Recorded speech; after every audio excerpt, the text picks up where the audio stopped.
What's up, tribe? How you guys doing? Go ahead and hit that subscribe button. I hope you like this video. This is going to be your review for the Real Housewives.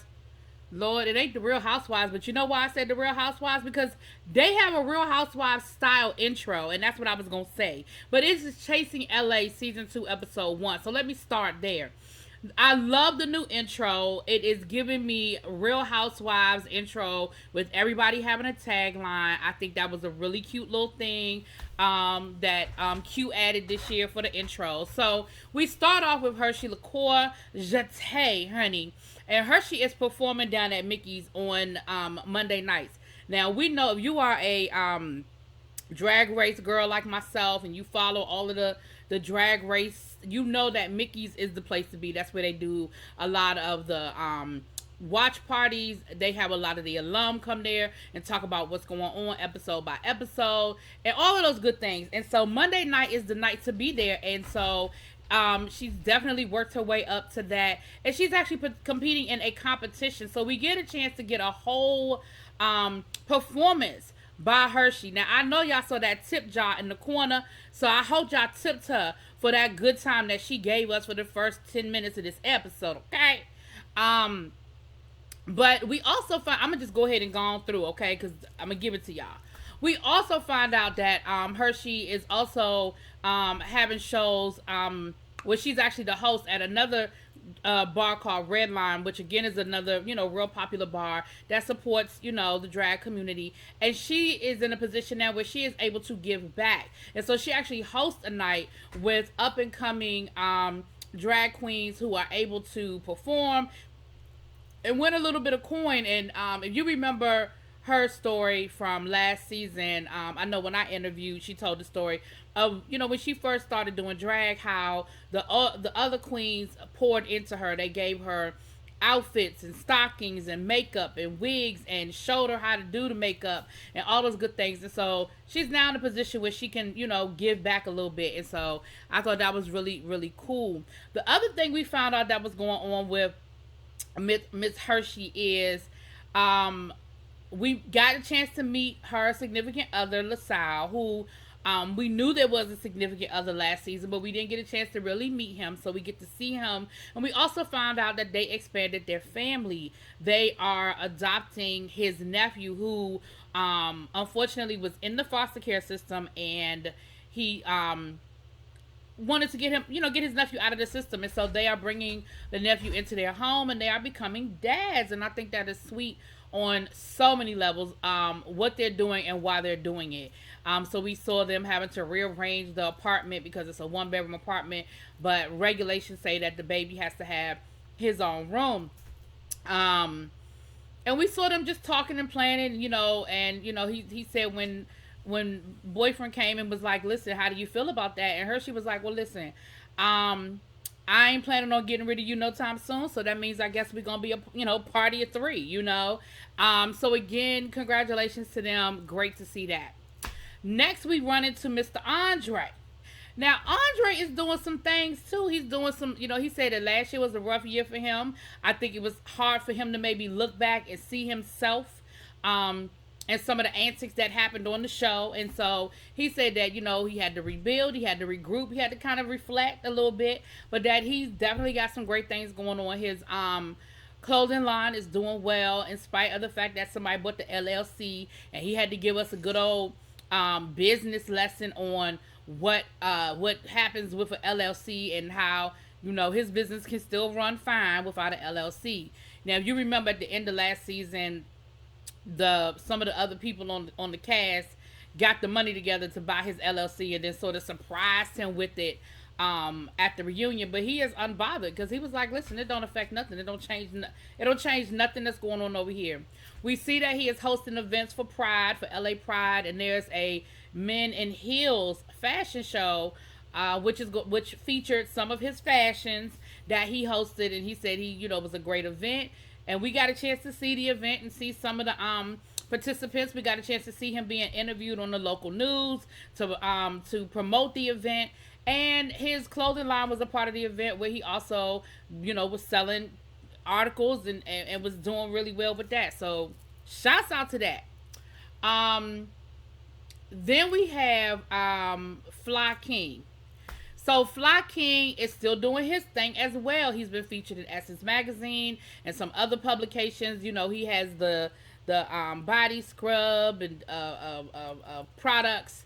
And so we get a chance to see him having a photo shoot, and Andre is his creative director for the photo shoot. And then we get a chance to see them sort of kiki it up after it's over. And they talked about Jayla and their relationship with Jayla and what happened at the end with official King Pain, and all of these different things. We got a chance to see all of that, and they basically just was recapping. And once again, Andre was like, listen, I'm unbothered because they really went through all that trouble to buy an LLC that they can't do nothing with. Okay. And so again, we just getting caught up. So it's great to see that everybody is doing some great things, right?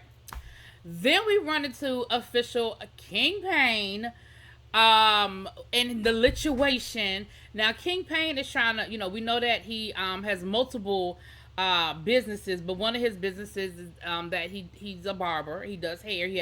We know he has a hair care line as well, but he's a barber. And he was talking about how he wants to move into a shop because during the pandemic a lot of people had to start doing hair out of their homes and things like that. I know that's where I was going to my hairdresser's house because the shops weren't open.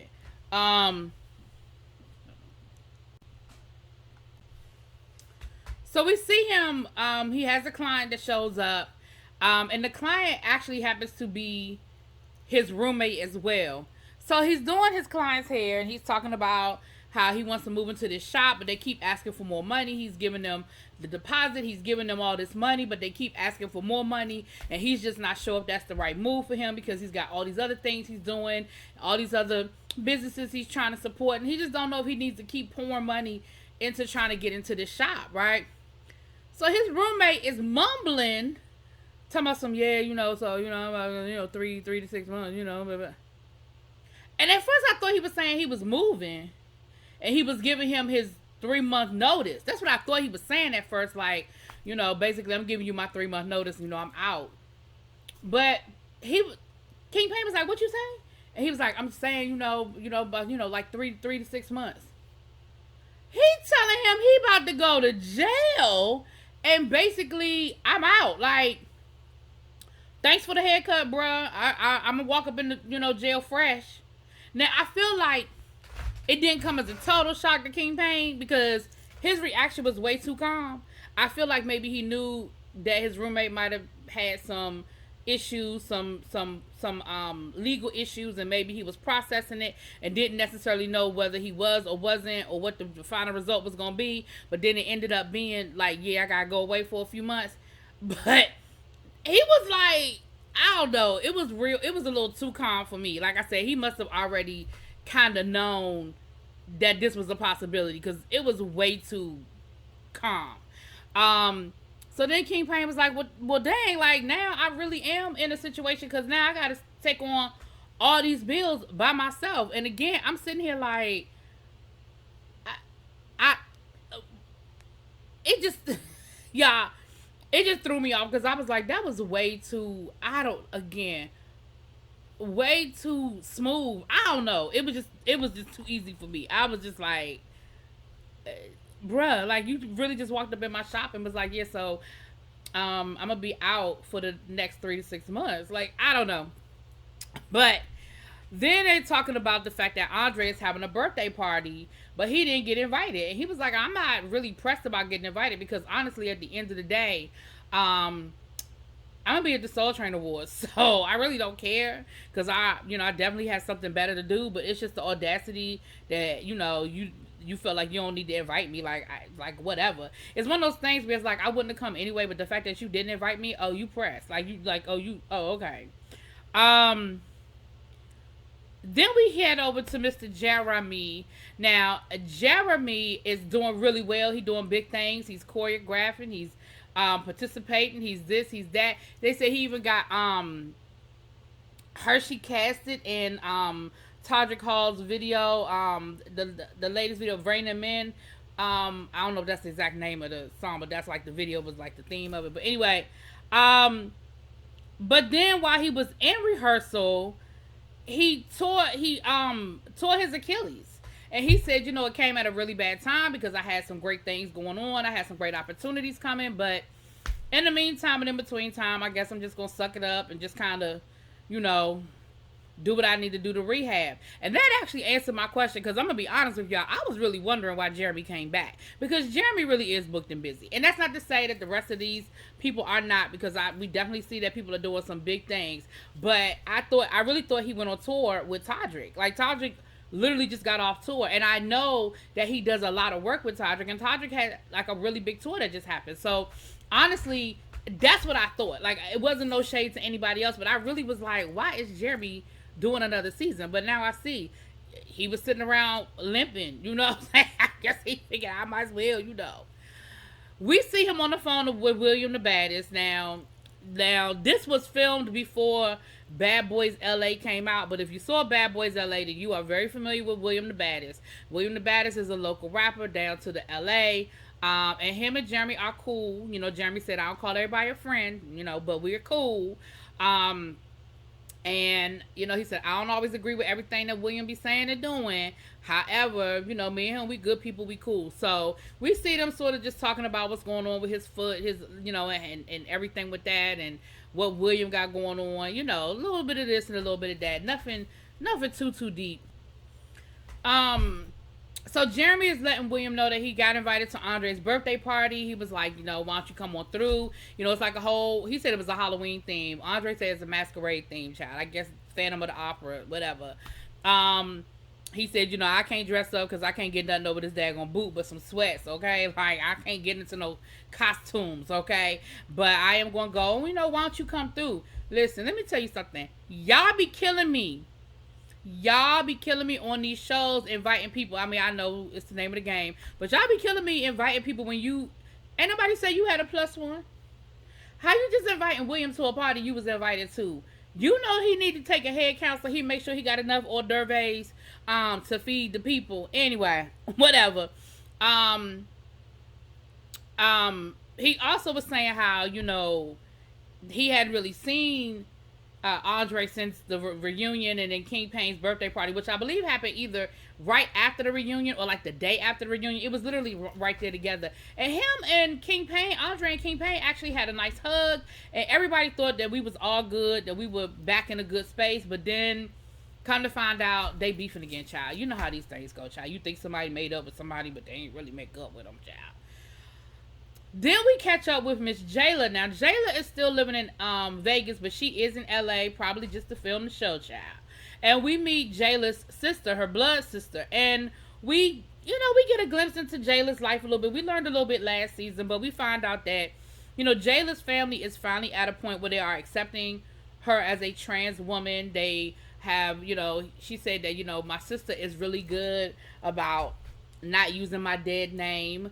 And for those who don't know what a dead name is, for trans men and women, the dead name is their born name, not the name that they chose as a part of their transition. And of course, not all trans men and women choose necessarily a new name, but if they do, like, if you were born Jake and you're transitioning to a woman and you now want to be, Jillian, you don't want to be calling people Jake, right? You want to respect and call them Jillian. So Jake would be their dead name. Okay. Thank you for coming to my TED Talk. Moving on. So, it was a decent conversation. It was very much, thank you for supporting me. Thank you for recognizing and seeing who I am today. And in that conversation, I think it might have went over a few people's head, but in that conversation, Jayla said that at one point she was even transphobic. She tried to deny even being gay. And then when she came out, accepted the fact that she was gay, she was transphobic. But again, we know what that was really about. That was you weren't, listen, stop saying, well, I don't know you, I can't say don't say that, but I'm gonna say this from the outside looking in. Stop saying you were transphobic. You were hating on what you saw in yourself because you weren't ready to accept that about yourself. You were, in my opinion, because again, don't know, you wasn't there, but you weren't necessarily transphobic. You just weren't ready to accept what you saw, and so you acted out. And you probably did say some things that were transphobic, and you probably did some things that were probably that you're not so proud of today. But that's because you knew that's who you really were, and you weren't ready to accept it. That's my opinion. Again, I ain't go to school for this. That's just my opinion. So it was a good conversation though, to just for us to see that Jayla's in that place and she's still doing music. She's working on really trying to you know get the music thing going. That's really what she wants to do. That's really where she's trying to go in Destiny, with her Destiny. Now we find out that she was invited to Andre's party, which is very interesting to me that she was invited to Andre's birthday party. Since I mean, last I checked, you was buying LLCs and stuff, girl.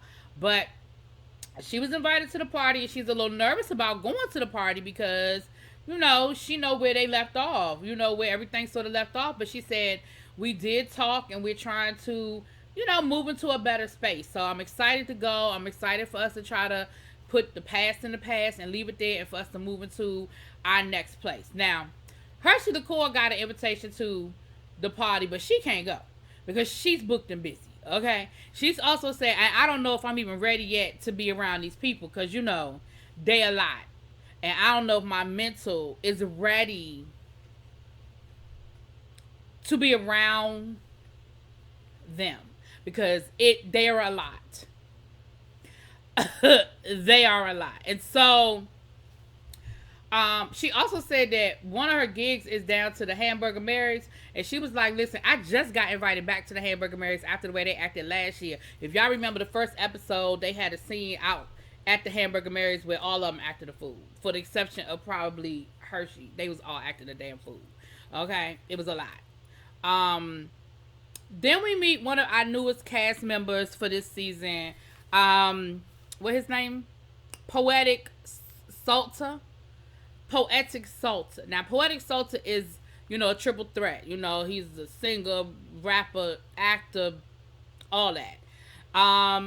Him and his twin brother were on Ayanla Fix My Life, and I believe I remember that episode. They had a very traumatic childhood. They were in foster care because both of their parents had addiction issues, and so he's also been in the TV show Mama's Boy. I mean, the I think YouTube show, he said, scripted YouTube show Mama's Boy. So he's out there doing things, but he's really focusing on his music. He's really focusing on his music now. And he has a mentor who's allowing him to stay at his house because he said where he was living in that, before his mentor invited him to live with him, wasn't a good place. It wasn't positive. It wasn't a positive space. So he gets invited to Andre's party. He had gone to Andre's fashion show and supported him at the fashion show. And so Andre was like, I'm looking forward to you coming. We're going to have a good time, yada, yada, yada. So we get to the fashion show. Listen, it looked nice. It was black, white, and gold theme. It was masquerade. Now, I saw not official, Chinese Kings. King Ian, King I am King. Y'all know who I'm talking about. King Fly. He showed up in a mask, okay? And, Andre had on a mask, and we know that Jeremy wasn't going to wear no mask. I think Poetic had a mask. Jalen didn't have no mask. But they all showed up, and they had some good conversations. Now, I feel like Fly King was trying to, King Fly, whatever, child. I feel like he was trying to throw a little shade at Jayla a little bit because come to find out, child, Fran done blocked everybody. Okay, not only is Fran not coming back on the show this season, but Fran done blocked everybody. He didn't even block people he didn't have no beef with. I'm sorry. They. My apologies. No shade. I forgot your pronoun. They done blocked everybody. Okay? And so they were talking about the fact that, Fran blocked everybody, and the fact that Fran allegedly and Jayla allegedly was sleeping with the same person, and there was a little bit of drama with them. Jayla tried to pretend like she didn't remember who Fran was. Girl, you know who that boy was. You knew who that boy was. Stop playing. Stop pretending like you ain't know who that boy was. You knew who that boy was. Anyway, then Andre shows up, and Andre, like, his friend tells him, well, Jayla's here. And Andre was like real, like, woo-saw extra about the fact that they found out that Jayla was I'm like, you invited her? Why you gotta go through all that for her to show up? Like you invited her. You didn't know she was coming, but you invited her. Anyway, child, that's what the episode is. It was a good first episode. Glad to catch up with everybody. Looking forward to meeting some of the new people next episode. And y'all let me know what y'all think. I'll talk to y'all later. Peace.